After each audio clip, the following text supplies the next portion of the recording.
Boa tarde a todos. Quero agradecer mais uma vez a presença de cada um que se disponibilizou para estar aqui e pensar além do senso comum, né, para a gente poder ter um outro tipo de olhar em relação à psicanálise com as formulações religiosas. Então, eu me propus a trazer 3 passagens que a gente encontra na Bíblia em específico, mas que, de alguma forma, em outras religiões, em outras formulações, também é possível essa conexão. Então, eu quero começar. Madre Teresa de Calcutá, em 1979, ela recebeu o Prêmio Nobel da Paz.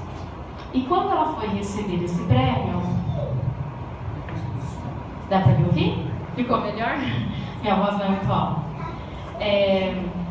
E quando ela foi receber esse prêmio, perguntaram para ela qual que era a mensagem de paz que ela gostaria de deixar para o mundo, né? E ela disse assim: vá para tua casa e ama a tua família. Então, essa é a base do que nós vamos falar hoje. Família, ambiente, respeito e amor. Não estou usando uma formulação religiosa, pois Madre Teresa de Calcutá está mais estritamente ligada às ações, a colocar aquilo em prática do que ela acreditava. Nós, do GEPA, nessa proposta de psicanálise, também pensamos nisso com a formulação de Wilfred Bion, quando ele nos traz o analista real, com a formulação de Dona de Winnicott, quando ele coloca a importância de um ambiente suficientemente bom, de uma mãe dedicada comum, mãe ambiente, mãe suficientemente boa. A gente vai encontrar várias nomeações no decorrer da obra dela. Quando a gente pensa em o analista real em Bion, é aquele que reconhece a sua própria humanidade, é aquele que reconhece as suas limitações, entende que ele não é alguém superior ao seu paciente por ele conhecer psicanálise. Já que se a gente está pensando no inconsciente, que é a maior parte do eu, uma parte desconhecida, Freud já dizia, o ego não é o senhor em sua própria casa, né? Então, assim, se a gente está falando de um inconsciente, tudo aquilo que todos nós que estamos aqui, ou que alguém já se dedicou, ou tentou ouvir ou estudar sobre psicanálise, ou qualquer outro conhecimento, não penetra no inconsciente. Ali é atemporal, não tem cronologia, é instinto, é dali que brotam os sentimentos, os pensamentos, né? Então, quando a gente está pensando que a maior parte do eu é desconhecido, o analista real é aquele que reconhece que ele e o paciente não há uma diferença, a não ser que ele talvez consiga trazer reflexões por estar de fora da coisa em si. Eu tento usar um exemplo na clínica que para mim faz muito sentido. Quando nós estamos enquanto pacientes, é como se a gente estivesse no olho de um furacão. Você não sabe a dimensão dele, você não sabe a proporção, você não consegue reconhecer, e é por isso que eu preciso da ajuda do outro, para que ele consiga estar comigo no caminhar, para que eu consiga sair dali. Só que quando você está enquanto analista, você consegue olhar a dimensão do furacão, você ainda não sabe as proporções dele, mas você consegue ter uma dimensão de que tem pegado um pouco ali, ou um pouco lá, ou que isso tem desencadeado, coisas nesse sentido, sabe? O analista real é aquele que não só reconhece a sua humanidade, mas respeita a do outro, o tempo do outro. E aí nós já vamos entrar, então, para a gente conseguir caminhar no pensamento, sobre a segunda proposta. Quando a gente tem lá em Gênesis, no capítulo 22, nós temos uma história, um conto de Abraão, onde Deus envia para ele um pedido de que ele sacrificasse o seu único filho, Isaac, que ele levasse até o topo do morro e que lá ele o sacrificasse. Só que Abraão... Me ouve? Só que Abraão, ele já estava por volta dos seus 100 anos. E ele tinha criado toda uma expectativa quando ele pedia, intercedia para Deus, para que concedesse um filho para ele. Então ele já tinha imaginado tudo aquilo que ele poderia fazer com aquele filho, as coisas que eles fariam juntos. E isso a gente vai conectar com psicanálise. Quando ele, por ter muita fé, em Deus, quando ele aceita esse pedido, quando ele chama seu filho, eles vão lá, eles pegam a lenha, eles montam toda a estrutura para a fogueira e tudo mais. O filho chega, Isaac chega até a perguntar para Abraão: mas pai, cadê o cordeiro que a gente vai sacrificar? E ele deixa uma frase muito importante, que é: Deus proverá. Deus proverá o nosso cordeiro, né? Aqui a gente está chamando de Deus. O professor Renato mencionou que o Wilfred Bion nos traz o ó, a realidade última, aquilo que eu não posso descrever, aquilo que acontece agora. Não sei exatamente quais palavras eu vou usar, a coisa está fluindo. Daqui a um tempo eu posso dizer: citei a história de Abraão, de Isaac e tudo mais, mas aqui agora eu não consigo escrever. Então, se vocês não querem pegar essa passagem por Deus, vocês podem olhar para a realidade última. Ela também provê coisas, né? Só que se eu estiver extremamente machucado e ferido, eu não vou conseguir olhar e reconhecer oportunidades que a vida vai me apresentar. Mas isso a gente vai chegar daqui a pouco. Então, Abraão pega seu único filho, Isaac, e sobe no morro.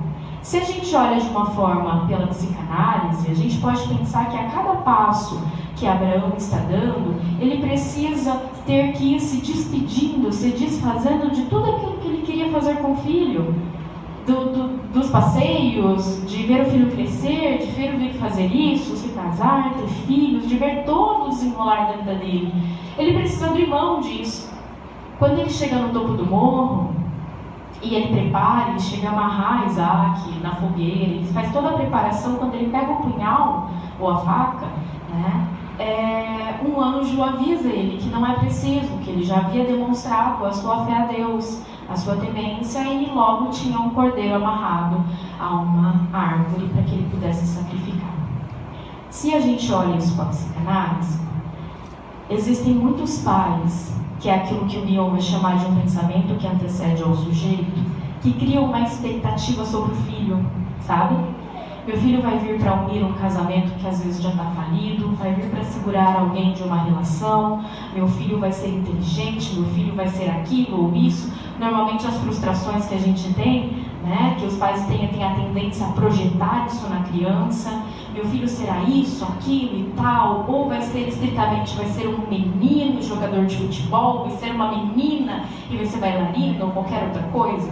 Estou usando exemplos aleatórios, mas existe um pensamento adoecido acerca do que aquela criança vai ser. Já existe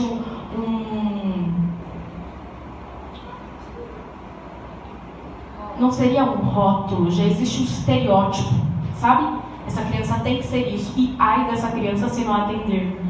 Como todo sujeito tem a necessidade de se sentir amado e desejado. Necessidade, não é vontade, não é uma coisa que eu quero, não é um desejo, é uma necessidade, eu preciso disso. Assim como a fome, assim como a vontade de evacuação, eu preciso me sentir amado e desejado. Então eu vou buscar isso. E a criança tem a tendência a se tornar aquilo que os pais desejam. Ou seja, muitas vezes abre mão de quem é para suprir aquele desejo dos pais, para ser amado. Aí não entende por que não passa numa faculdade, não entende por que não sai de casa, não entende por que não consegue um relacionamento, ou qualquer coisa que não consigo progredir, sabe? Às vezes eu estou inundado de tanta coisa que não sou eu, que não faz parte de mim, ou que eu não me vejo. Aí eu não entendo por que é tão sacrificante acordar e ir para aquele emprego que parecia que era o meu sonho, sabe? Por conta disso, porque não é meu, é do outro, e eu peguei para mim como se fosse meu, só para atender o desejo do outro. Então essa passagem bíblica, elas nos mostra o quanto é importante que eu vá abrindo mão de tudo aquilo que eu gostaria, para que eu permita que a criança que venha ao mundo seja o que ela quiser.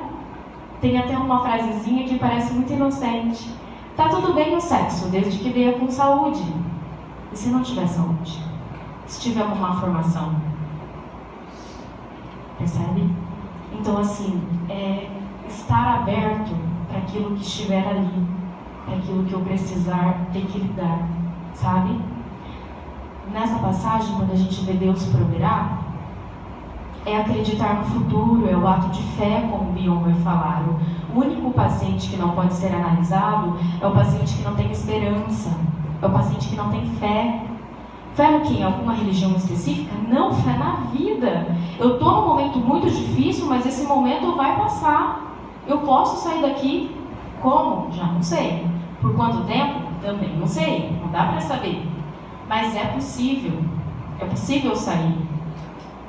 É preciso acreditar.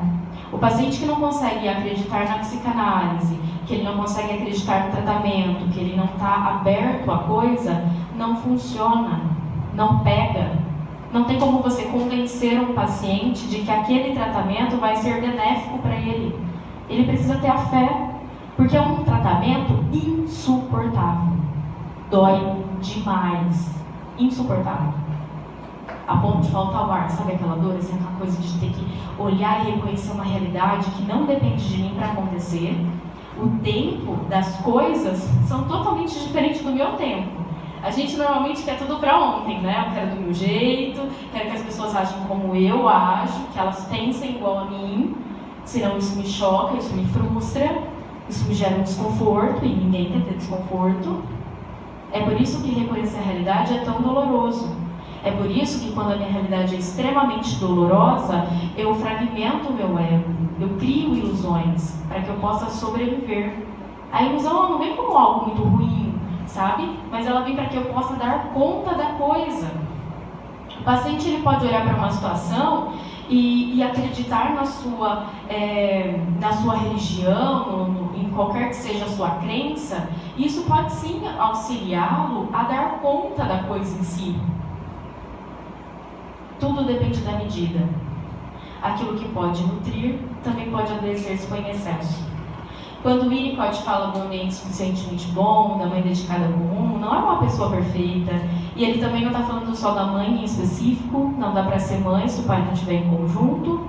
Se uma mãe tiver que lidar com uma criança sozinha, ela vai ter que abrir mão de algumas coisas em prol de buscar outras coisas, como o dinheiro, precisa às vezes deixar e terceirizar o cuidado com a criança por conta da ausência paterna. Então, quando a gente fala em psicanálise de mãe, nós também falamos de pai em conjunto. Quer dizer que se faltar, a vida está ferrada? Não, não é isso. Só que vai haver uma falta e eu vou ter que precisar lidar com ela, né?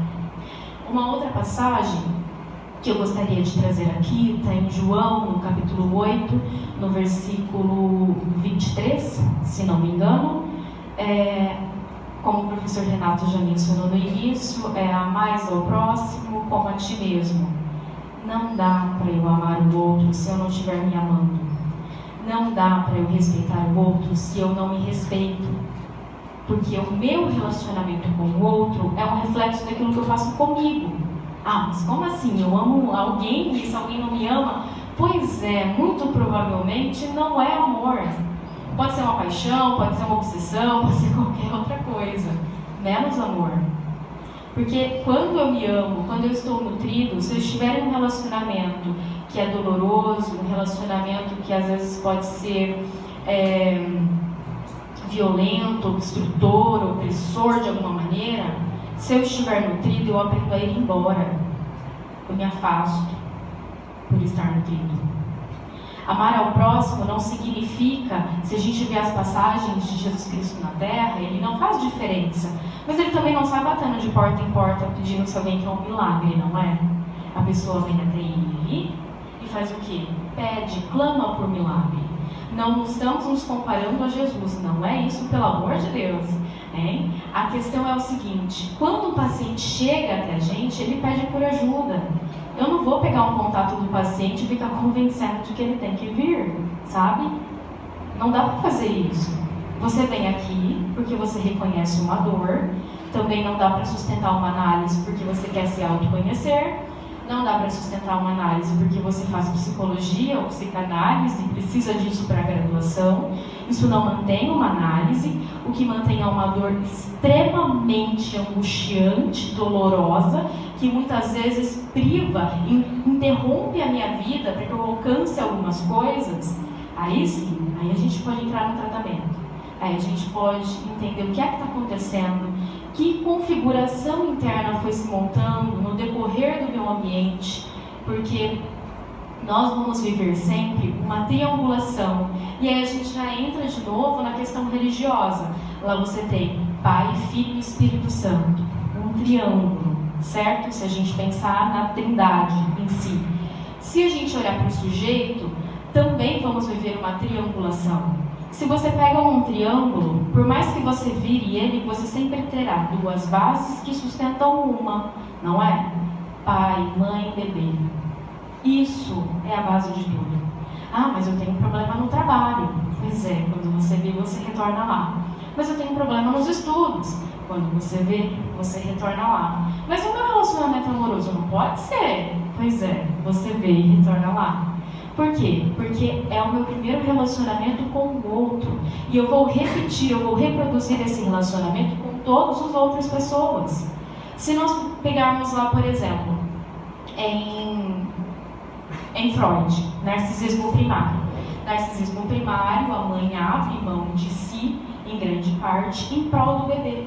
Então eu faço com que o bebê se sinta a pessoa mais especial, se sinta amado, desejado. Ali eu introduzo esperança para o bebê.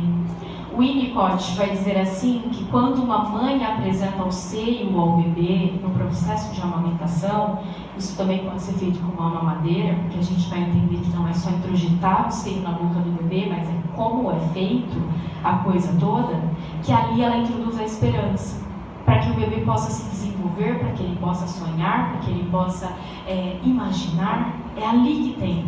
Quando há uma deficiência muito grande, uma ausência muito grande, nesses momentos, no momento de carinho, de troca de olhar, é a mãe que apresenta um mundo interno para o bebê e depois o pai vai apresentar um mundo externo, né? E a gente vai ter o reconhecimento dos limites, da regra.